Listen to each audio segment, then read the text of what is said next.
চাঁদাবাজি ও সন্ত্রাস করে যারা নব্য ফ্যাসিস্ট কায়েম করতে চায় তাদের প্রতিহত করার আহ্বান জানিয়েছেন জামায়াতের ইসলামীর নায়েবে আমির মুজিবুর রহমান। স্বাধীনতার ৫৪ বছর পরও দেশে এখনও কাঙ্ক্ষিত লক্ষ্যে পৌঁছায়নি বলে মন্তব্য করেন তিনি। দুপুরে ময়মনসিংহ সার্কিট হাউস মাঠে গণভোট সহ ৫ দফা দাবি বাস্তবায়নের দাবিতে আন্দোলনরত ৮ দলের উদ্যোগে ময়মনসিংহ বিভাগীয় সমাবেশে তিনি এই কথা বলেন। জাতীয় নির্বাচনের আগেই গণভোট অনুষ্ঠান, লেভেল প্লেইং ফিল্ড সহ দ্রুত জুলাই গণ অভ্যুত্থানে ছাত্র জনতার হত্যাকারীদের বিচার নিশ্চিত করার দাবি জানান বক্তারা। যারা মানুষ হত্যা করেছে তাদের বিচার হতে হবে, হবে না?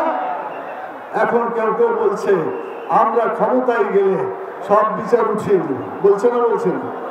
তো এটা হলে যারা অপরাধীদেরকে সমর্থন করে, তাহলে অপরাধ যে করে আর অপরাধীদের যে সমর্থন করে, এরা কি আলাদা হলো না